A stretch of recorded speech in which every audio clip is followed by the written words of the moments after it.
Elevate TV, advancing kingdom lifestyle.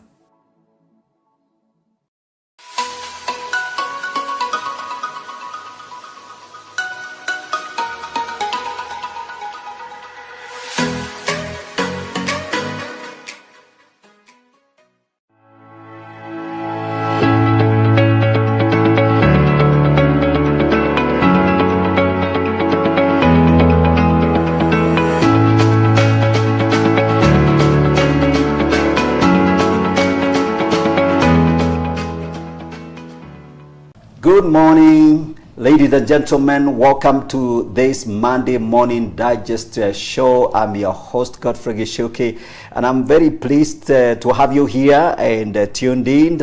This is 2024 Monday, the 8th of January. The year is up and running, and I hope that you're getting yourself ready. I hope some of you have already resumed work, and you're rolling, your ear is rolling. So let's get talking today. Today we're going to be focusing on this subject of how to get your finances right in 2024, and I have a very wonderful guest with me on the set, and I'm going to be asking him to jump into this conversation. But get ready. But before our guest jumps into the conversation, I would like you to share the links with your friends. We are live on Elevate TV Facebook page, that is Elevate TV Kenya, and Elevate TV Kenya on YouTube channel. Please share with your friends and get commenting, get liking, and if you have any questions you can ask, we'll be able to respond to them. And thank you very much for being tuned in this Monday morning, today. So my guest is my friend Josephat Kaia. Welcome to the show, sir. Thank you, sir. Very good to have you. I think it's been about 2 years. Yes. Since the last time you came on this show. Yes. And but I'm happy that you can come and talk to us, and let's talk about finances. You are a finance advisor, but perhaps you can start once again, because maybe there are new viewers who haven't seen your face. Introduce yourself briefly, and then let's get this conversation underway. Thank you so much. My name is Josephat Kaia.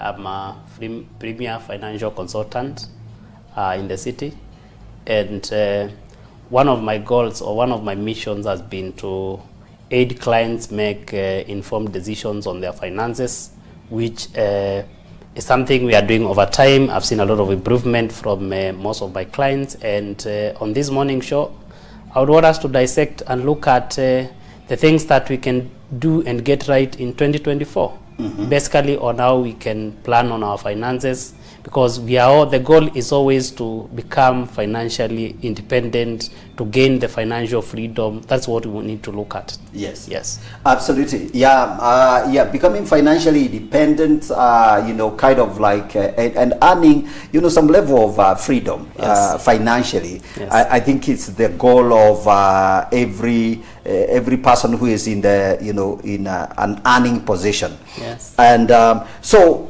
perhaps you can tell us, you've had your own financial journey. How has been, maybe just give us, how has been last year, financially speaking, and maybe just a little bit observing how the economy in this country has been going. Maybe you can give us a little quick overview, then we dive into the process.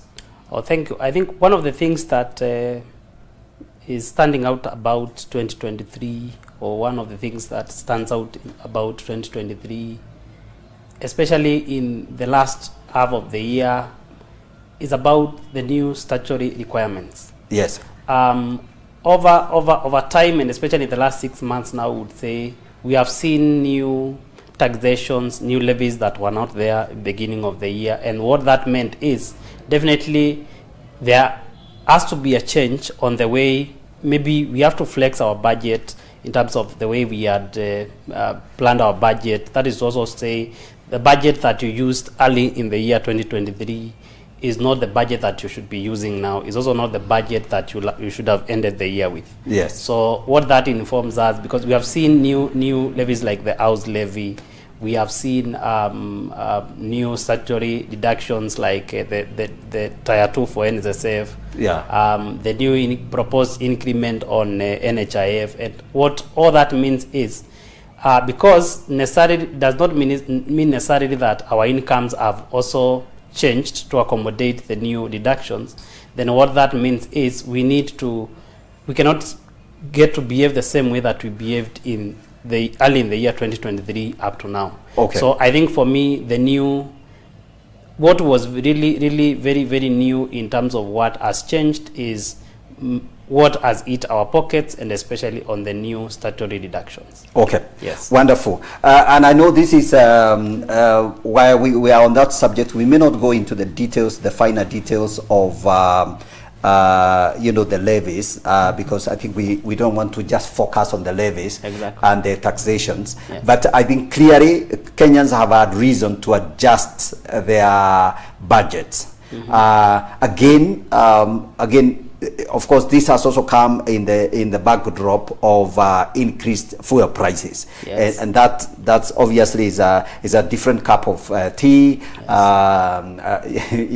So you're being hit on the fuel side of things, and you also have this to adjust because of the new levies, and the salaries have not necessarily been adjusted across the board. So, yes. But now let's talk about 2024, because that's we are in a new year. So we know we are paying over 200 shillings for a liter of petrol, and we have to pay the housing levy. NHIF new charges are coming in. I think, is it this January? It's effective January. Effective January. So the February salary will even be lower. Yes. So that's not good news for the good old employee, but certainly we have to face the new realities. Yes. So, Josephat, let's talk about financial planning for the year. Yes. Yes. So dive into now the planning bit of it. So the new year is here. Good. So one of the things the first thing that I would ask anyone to do is to first reflect on 2023. Okay. You see, if you want to launch further, you always have to catapult from behind. Yes. So if you want to get it right also in 2024, there's the need for you to look back at 2023. Okay. Why exactly do you have to do a review of 2023? Because as I said, there's so much that has changed over time, because 12 months was such a long time, and we've seen a lot of changes on our income. Yes. And what's off, because most of the changes are things beyond our control. Okay. And especially where the government is involved. Yes. So looking at it, you also need to look at what has worked for you. You also need to look at what didn't work for you in terms of your finances. Yes. If you had a budget, for example, and your budgeting tool was working, then that is something that you can carry forward into 2024. All right. If you had, for example, a debt, and with this debt, there's very little that you're able to do, then the first thing would be, why are you in debt? How did you find yourself in the debt? Yes. How do you get yourself out of that debt? Okay. So it's until you have an honest conversation of you and the events of 2023 on your finances, that's when now you can start thinking of then what happens in 2024. Right. Yes. So the second thing that I would recommend is you need now to set clear goals. Okay. Setting clear goals means your goals being smart. Smart here representing having a specific goal. These goals need to be measurable and mutually agreed upon. Yes. So you realize, especially if you are a married person or there's a second person in the finances, unless you get to agree on the goals that you're setting up, then you can hardly get to have the ultimate purpose or to achieve that goal. All right. The other thing that you need to have is your goals need to be attainable. Okay. You need to set up goals that can be attained using the current resources. Okay. Yes, because most of the time you realize, yes, you can have a list of so many goals, but where are the resources that can aid you to get to achieve these goals? Yes. We also say a goal needs to be realistic and recorded. Yes.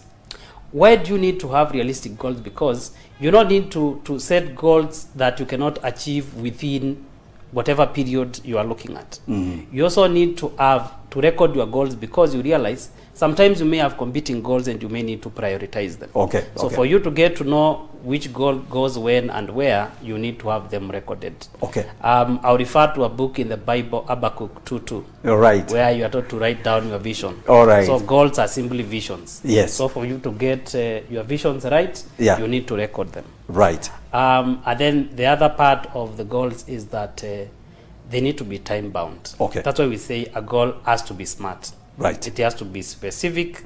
It has to be measurable. It needs to be attainable. It needs to be realistic. And at the same time, it needs to be time bound. All right. Yes. Yeah. So, viewers, as you follow this conversation, we are talking about, setting goals as one of the major,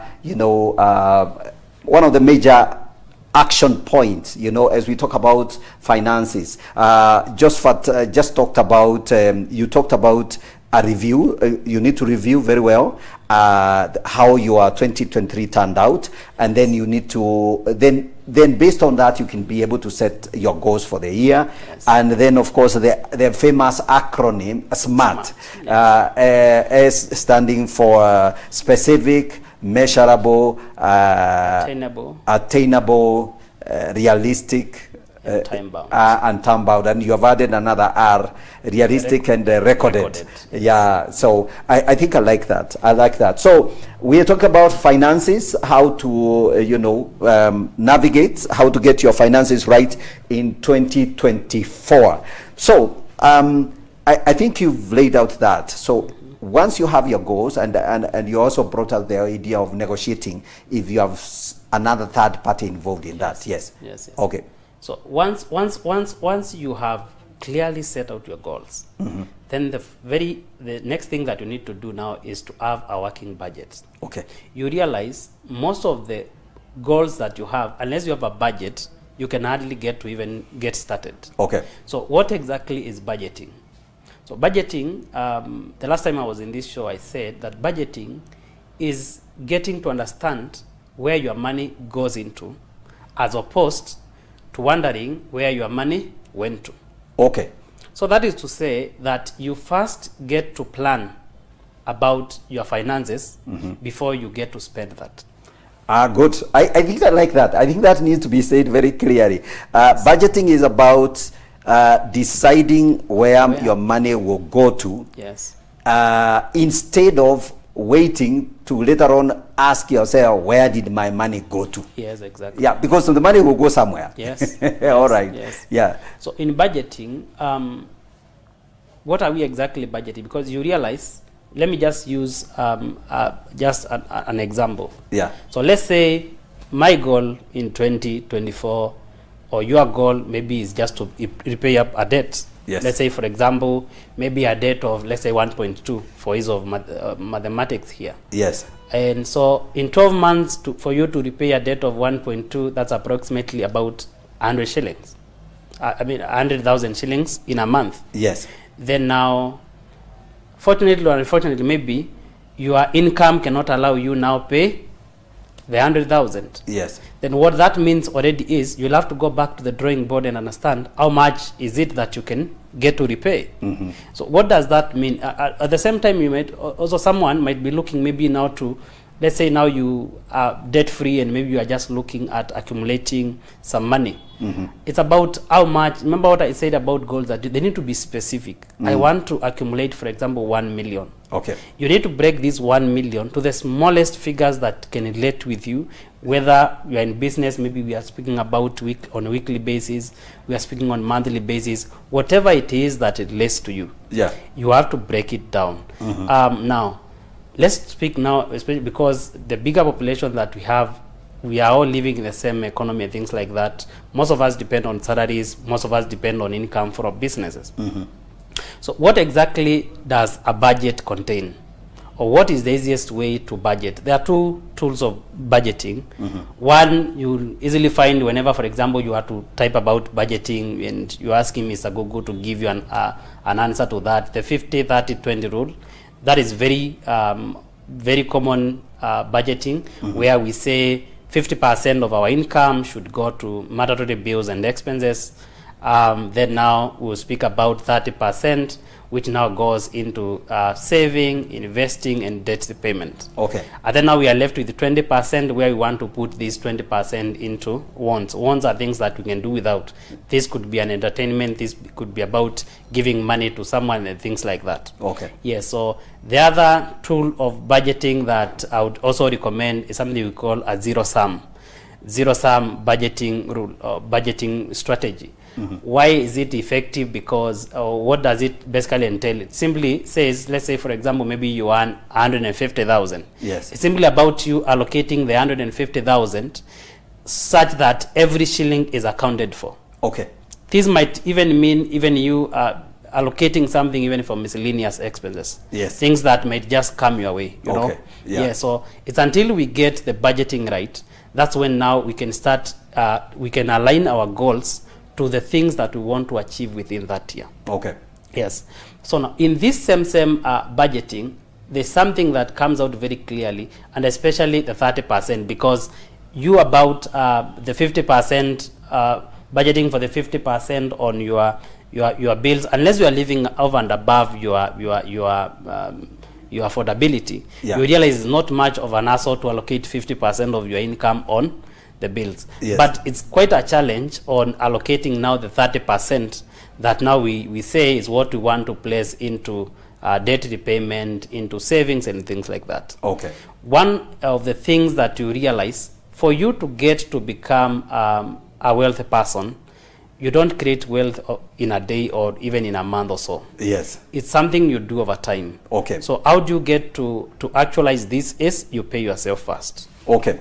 Let me hold you a little bit so we can recap a little bit. Yes. I think I like the way you have described there are two methods. Yes. The zero-sum method of budgeting. Yes. And the 50-30-20 rule. Yes. And I like that. I like that because, and then then the whole idea is that must also be based on the goals that you've set for yourself. Exactly. And there has to be some level of commitment. You have to really commit yourself to following through that. So those of you that are following this conversation, I think you have a very simple framework. You need to look at your budget, ask yourself whether you're just doing a zero-sum budget. Every coin that comes into your account, you know where it's going, and you leave nothing to chance. Even the cup of coffee you will have downtown is all budgeted for. That's a way of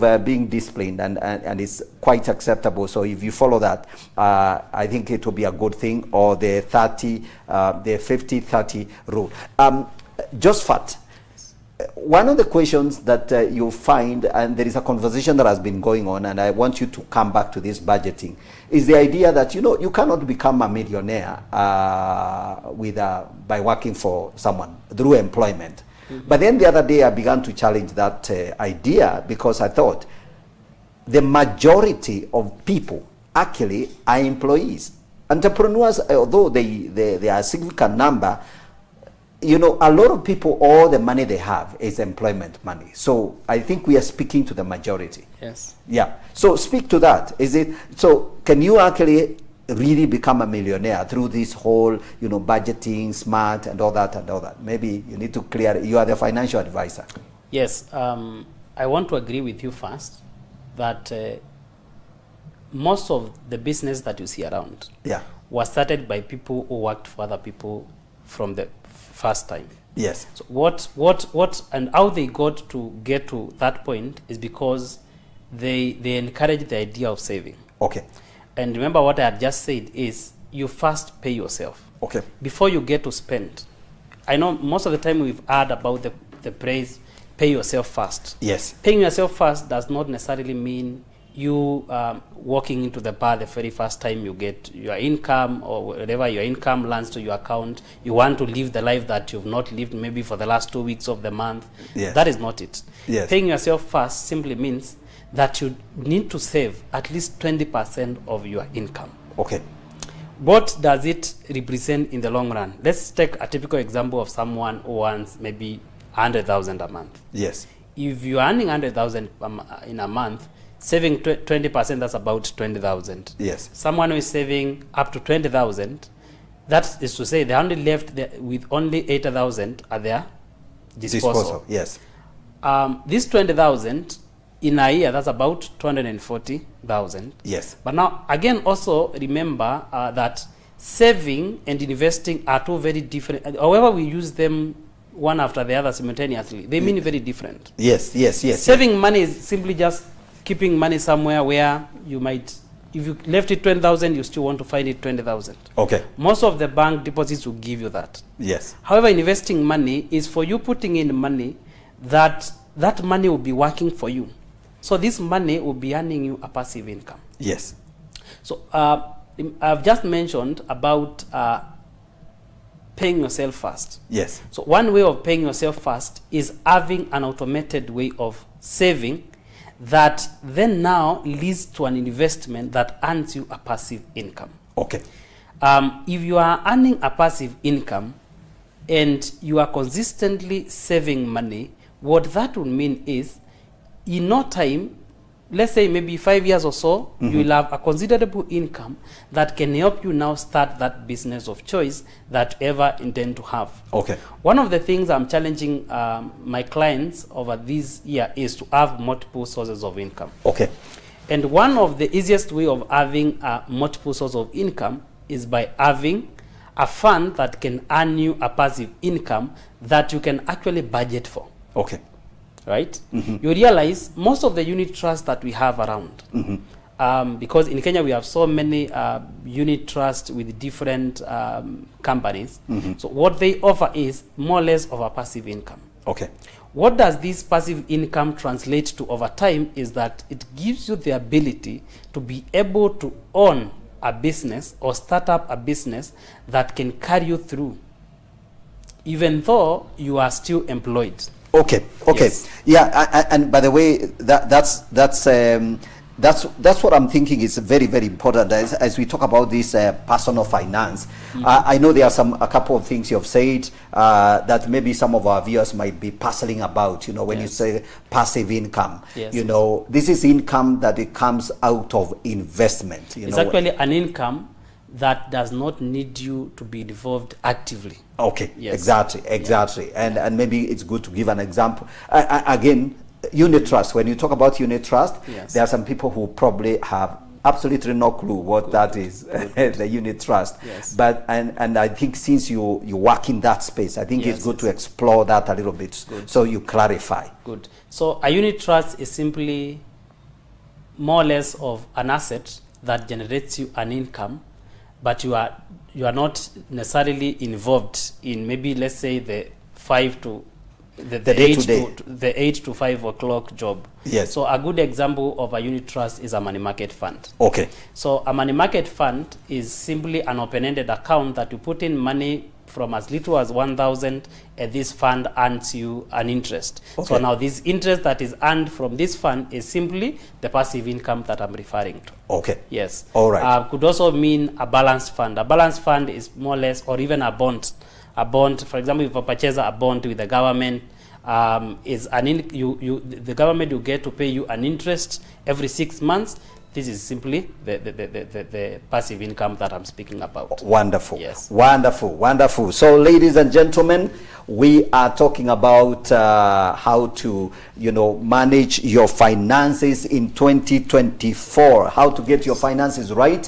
And there are a couple of things you need to learn if you haven't already managed or mastered the idea of,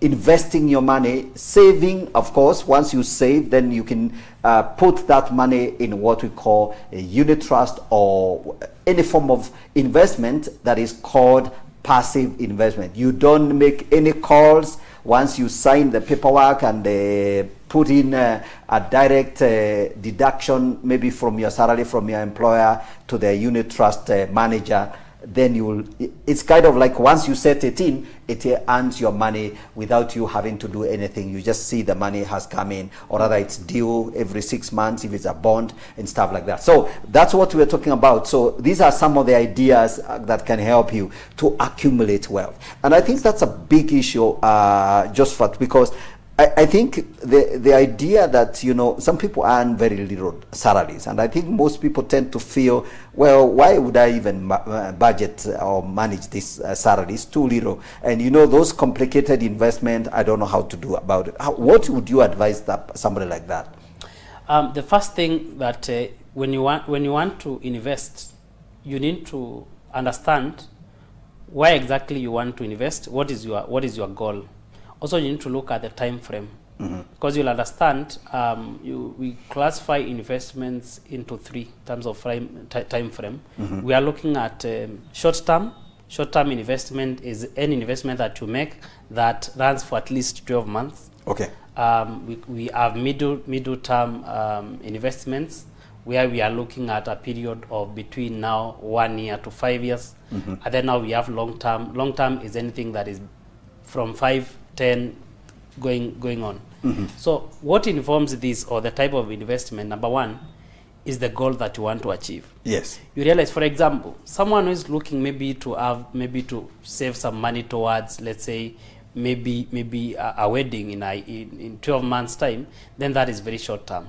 So you also need to have the right investment vehicle towards that. Okay. If you are, for example, looking for, like, for example, maybe someone is looking at purchasing a home, maybe in a period of maybe 5 years, then this person, the investment vehicle that they need is not equivalent to someone who is looking to saving for a period of 1 year. Okay.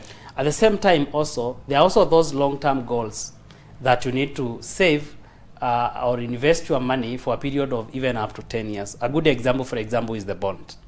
So if you are purchasing a bond, a government bond today, maybe you get an 8-year bond, maybe 10 year, maybe 15 years, whatever that is.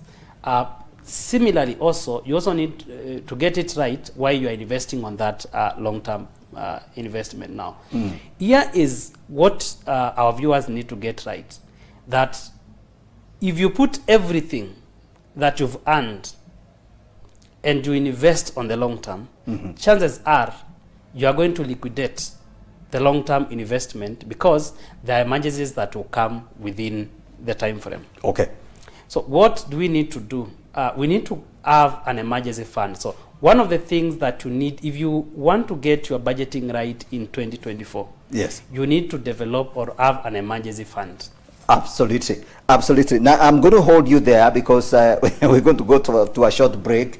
But I like that. I like that you have to think short term, medium term, and long term. Yes. And then don't always think that investing all your money in the long term, buy that piece of land which you hope to keep the rest of your life. Yes. You have not solved out all your problems. Exactly. You need to have an emergency fund. So when we come back, we'll dive into that. So ladies and gentlemen, this is the Monday Morning Digest. We are having a conversation here about how to manage or to plan your 2024 finances, and I hope that you're learning something. So we will take a short break. When we come back, we'll come back to this conversation and share a little bit more wisdom on how you can get your finances right. So don't go away, take a break. We're coming back shortly.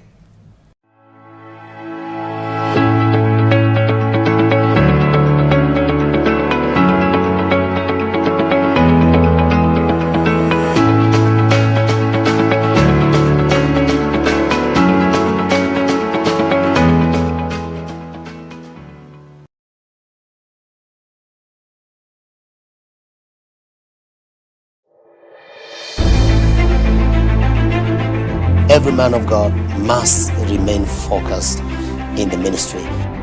A pastor needs prayer, care, love, and encouragement. You have to have a mentor, someone you can be able to obey, to love, to submit to. What these pastors and leaders should do to create the right culture. The most powerful thing a pastor can do to his people is teach them. Being accountable to an authority is not weakness, Yeah. it's strength. On Encourage a Pastor, we share real and authentic conversations that intend to give solutions to a pastor. If there's a minister out there are character issues, don't push. Don't keep on ministering. You won't be fruitful. In the body of Christ, certain wives have given up because probably they feel they haven't gotten the right leadership from their own husbands. We need to learn to know our husbands after the Spirit. I'm telling you, don't quit. Catch Encourage a Pastor every Saturday from 8 p.m. to 9 p.m.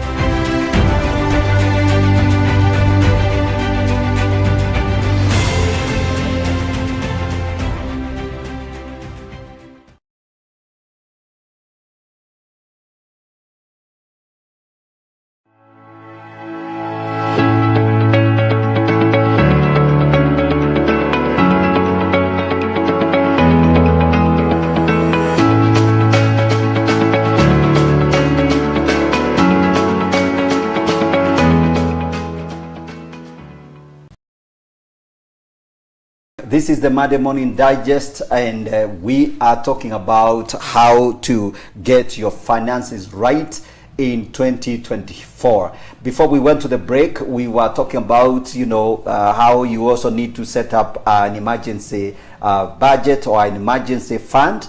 Of course, on top of your short-term investment, medium-term and long-term investment. So, Josephat, I think you need to revisit that issue of emergency fund. Yes. How do you go about doing an emergency fund?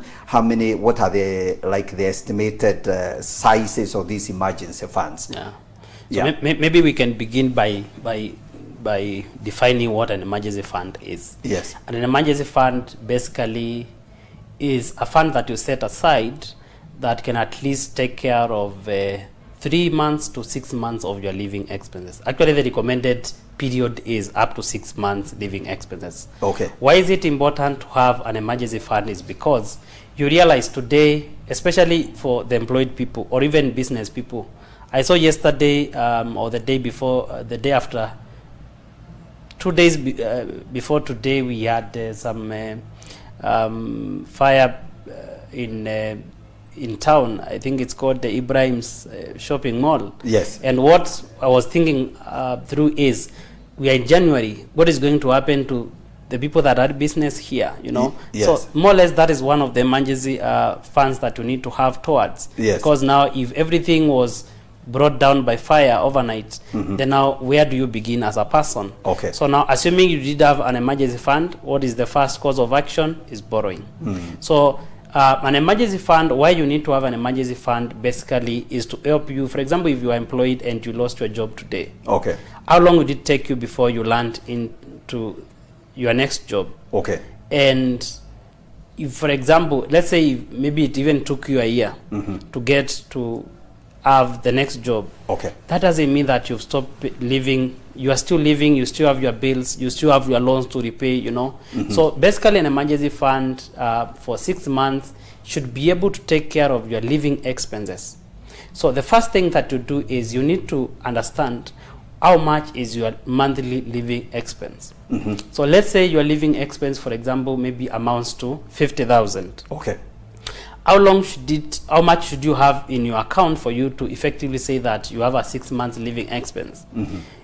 Would say that is 300,000, for example. Yes. But then remember, because of inflation, every goal, especially on finance that you set aside, you should always put in mind the cost of inflation. Okay. Yes, because you realize the cost of goods in January today will not be the cost of goods and commodities in June. Yes. Why is it so? Because inflation will have done its thing. Okay. Yeah. So even as you plan, always have it in mind that for example, if my living expense was 50,000 today, what would that mean a year from now, 2 years from now? So as you budget, for example, for someone whose their living expense is 50,000, if you budget for 300,000, then you'll be wrong. You need always to factor in the inflation rate. Yeah. How you get that, you need to sit down with a financial consultant, let them take you through understand what it means to have an emergency fund for you. Yes. Where do we put this money that we want to set aside for a money for an emergency fund? One of the best and one of the effective saving vehicles for this would be a money market fund, as I had alluded earlier. Why a money market fund? Because a money market fund always ensures that the money that you are putting in, the rate of return is always above the inflation rate. Okay. Okay. Yes. Okay. So one way of getting it right is that you are looking at the inflation rate. For example, what is the inflation rate today? So even before you get to invest your money in any venture, it's always good to understand what is the inflation rate like. Okay. Also understand what is the risk of you putting in money. And the third thing that you should ask yourself is, where is your money being invested? Okay. Yes. Because as much as, yes, you are speaking about money market, then there is also the underlying asset where that money is invested into. Okay. Yes. Okay. Exactly. Yeah. I know that is and you know, for those people who are employed and are listening to us, people with regular jobs, I call them regular jobs because those are the people that obviously also sometimes they are confident because they are earning a salary every month, and they tend to forget that one day that salary may disappear, and you know, and their very wonderful life comes to a crashing end. So that's why I think it's important to have this conversation. Yes. So I like so you need to educate yourself, and I think Josephat, based on what you are describing, some of these things a lot of people are not familiar with these things. I think financial literacy is a major problem for the for some of the people that might be listening to us today. So it's important for them to get that kind of education, and if they can't get the education, they can actually talk to a consultant like yourself, right? Yes. Speaking about investment. Yes. The best investment that you can make to yourself. Yes. Is investing in yourself. Until you have financial literacy, you are never going to be here or there. You are never going to make any informed decision. Right. As much as you want to seek someone to guide you on how to manage your finances, you see, for example, if you are to come to me, I'll charge you. Yes. And why am I charging you? Is because I want you to pick the value of why you are investing yourself into this. Because I am going to help you plan your finances. There has to be a cost involved. Yes. It is true, we love it when things are given to us freely and things like that. Okay. But I can tell you for sure the best investment that you can make is the investment that you make to yourself. Right. Yes. Absolutely. Amazing. And so let's say like we've gotten our emergency funds in place. We have our short-term, middle-term, and long-term investment in place. Yes. And this is 2024. Yes. We have come to a new year. Some of the people that are watching this program, their biggest problem may be somewhere else. And that somewhere else is where I want us to go. The place called debt. Yes. You know, that thing called debt. And because it's become very easy to borrow, you know, there are now digital lenders, there are M-Shwaris, there are most banks now you can actually get an advance, by just clicking a few buttons on your phone, you can overdraw your account. How do we handle debts? Good. So one of the things you realize about debt is there's good and bad debt. Okay. And it's good we just get to understand what is a good debt and what is a bad debt. Yes. A debt is a debt either way. But a good debt is money borrowed for an investment purpose. All right.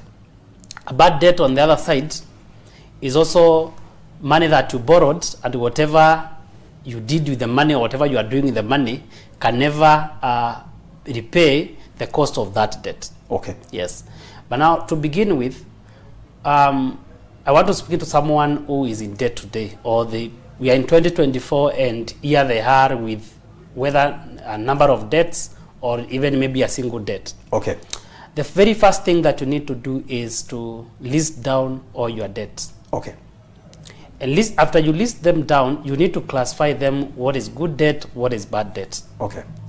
The next thing that you need to understand is the cost of debt. Because you realize, especially these mobile loans, they are way, way too expensive. Okay.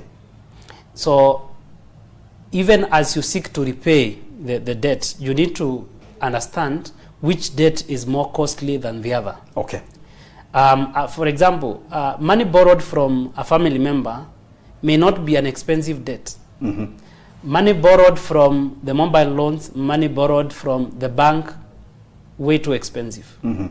As opposed to money borrowed, for example, from the SACCO. Money from the SACCO, you find that the rate at which you are repaying the debt is not as punitive as money borrowed now from a microfinance, for example. Yes. Where we have seen the cost of borrowing going up every other day. And you see, they adjust the rates with the CBK rating every other time there's a new rating.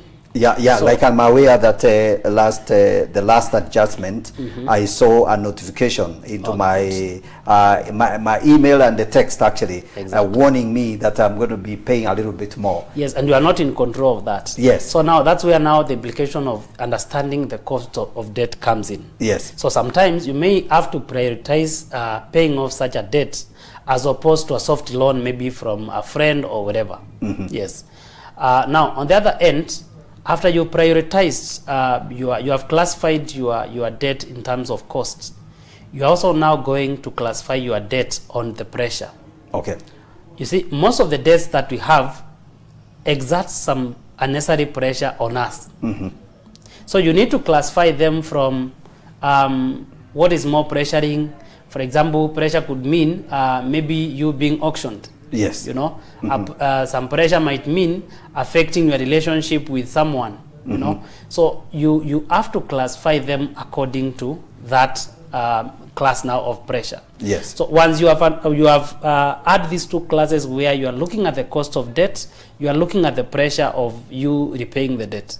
Then now you start paying from the one with the much pressure, the one with the high cost, so that now you can gain some gearing towards those that you can repay slowly by slowly. Was wonderful. Yes. I like that, and I want us to kind of clarify it for our viewers. Mm-hmm. Those of you that have some debts, not all debts are the same, right? Yes. And I think that's the debts come in different shapes and sizes. Yes. And then I like the idea you have added, the whole idea of pressure and cost. Yes. So you can have a debt that you are under extreme pressure. It is probably not even costing you. The person gave you, they are not charging you any interest, but they want that debt paid. Or your reputation is at stake, or your relative is, there are several things that are at stake. That pressure. So that's the kind of debt that you can prioritize, yes, even though maybe you have another bank loan, and of course they will probably be under your neck as well.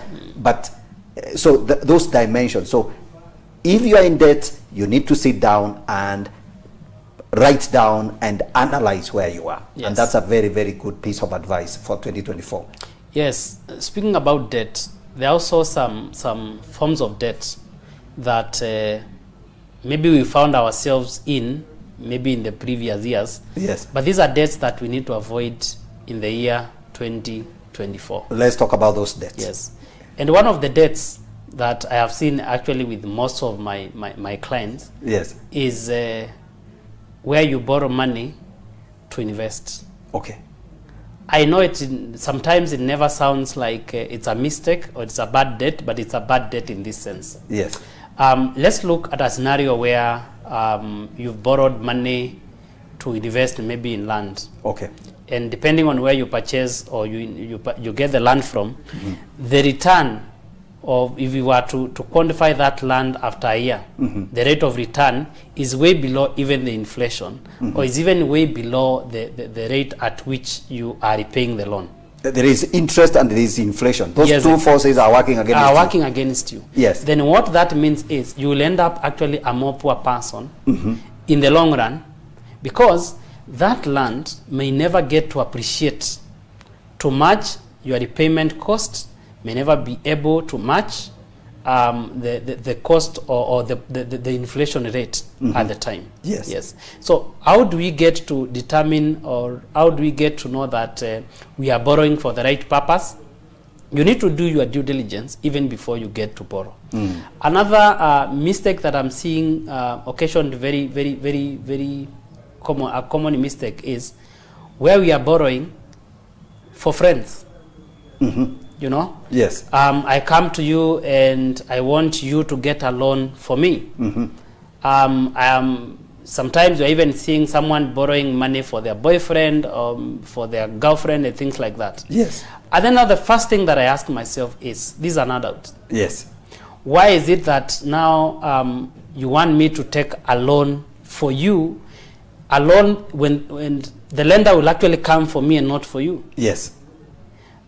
Even at the point where I am giving you this money, it is clear, it could be 50-50 that you will pay or not. Yes. So the very first thing that you want to understand is, as much as we appreciate black tax up to date, yes, as much as we want to sympathize with our relatives and things like that, it is wrong to go get money for someone. Wow. If you choose to do so, yes, it's good to understand. Yes. Please, you are most likely going to repay this loan. Yes. Yes. And by the way, you know, Josephat, you know, some of my experience kicks in here, or rather some of the things as a pastor, yes, you know, kicks in here, because I can tell you, as a matter of fact, a lot of people have made very bad financial mistakes, you know, decisions. You know, like what you are describing, you borrow money for your brother or sister as much as you love them, and as much as you are in a position and they are in a straight corner where they need the money. More likely than not, you're going to end up paying that money. And I've realized the thing that keeps people behind, even in general terms of financial well-being, is making mistakes. Yes. So I'm liking what you are describing. You must avoid mistakes in 2024. Yes. Yes, you need to avoid mistakes. I've also seen people taking up loans to start up business that they have no approved idea or even concept of how the business runs.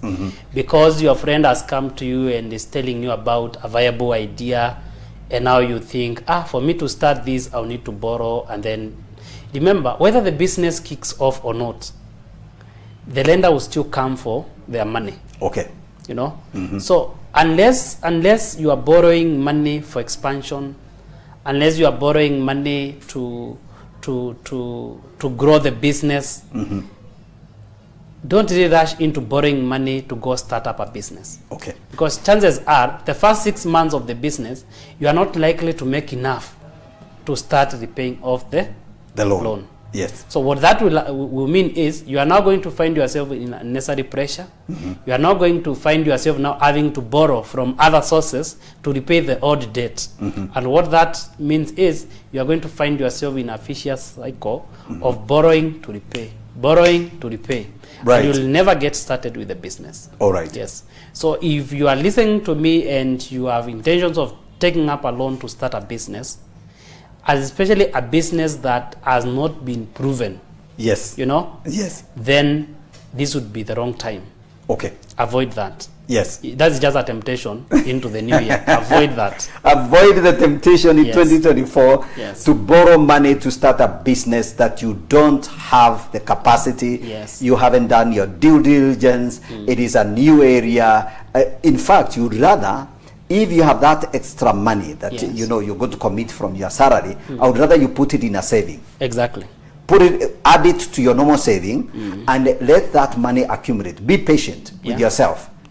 Yeah, you know, I think Kenyans want to get rich very quickly, so that's why I think they are under due pressure. Yes. What other mistakes do you think that we should warn people in 2024 not to make?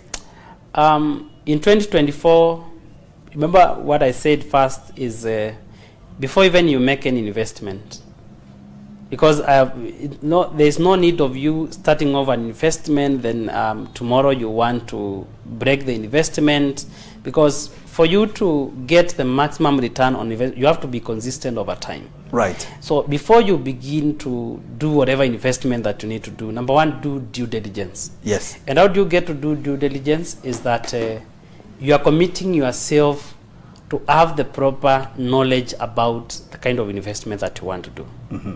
You know, and because for you to get, especially most of the investment that we are engaging ourselves into, whether it's in business, whether it's in passive income, as I've mentioned, you realize this money that you have also saved maybe over time.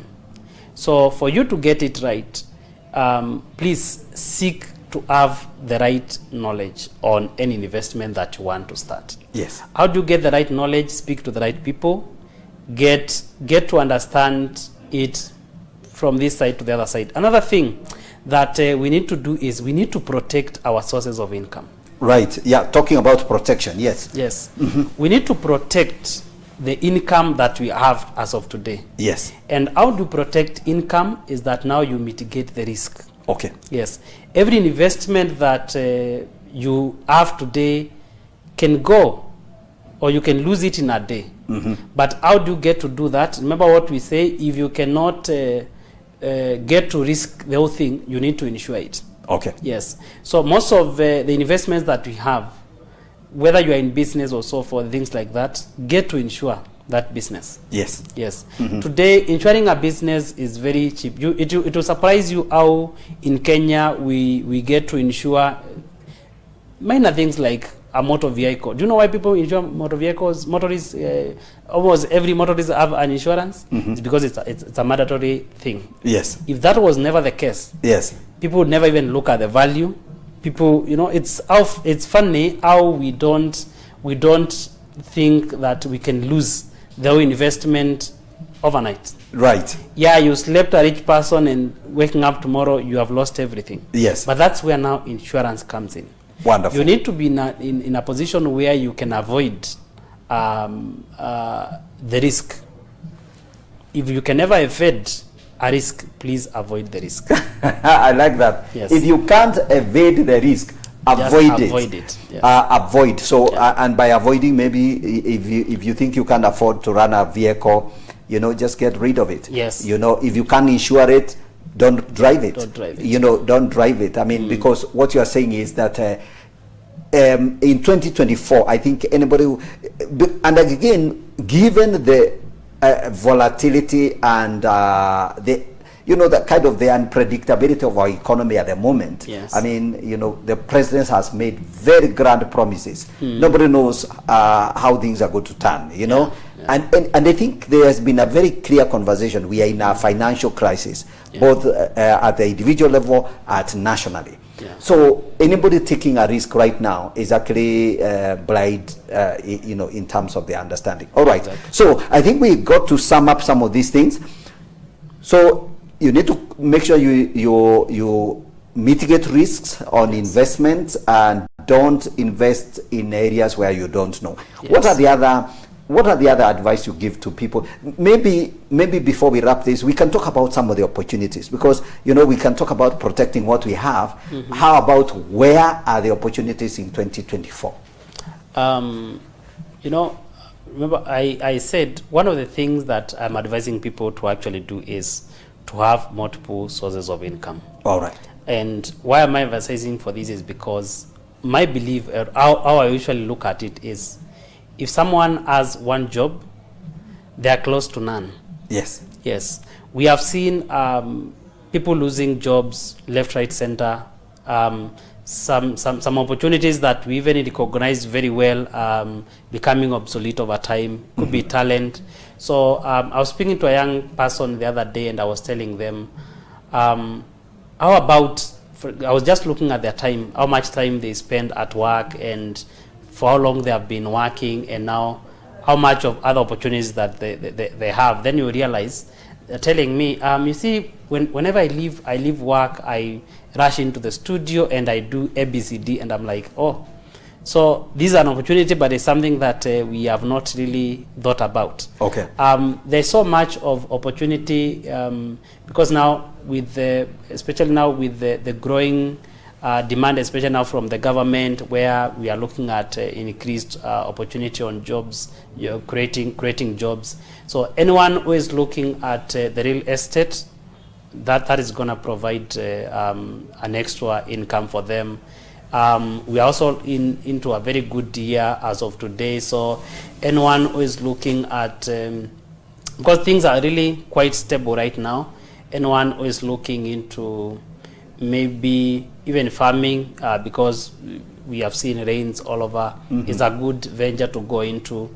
So yes, there will be so many opportunities, but as I said, you also need to do your due diligence before you get into. Okay. Maybe to sum it up, there's something I've also been thinking about, especially the area, especially on budgeting, because right now I want to believe it is for every Kenyan that there is some pain into their pocket. So I've tried to classify the key areas that they need to focus into, and I have about 5 that I feel that they can focus their budgeting into. And one of the very most is now the housing or shelter. There is an increased demand for shelter and housing, and what that means is the prices of rent and things like that is gonna go up. Okay. So if today you can start thinking about owning a home and things like that, maybe in the next 5 years or so, it's something you need to have in your budget. Absolutely. Right? The second thing that you need to think about is education. Okay. The cost of education has really gone up.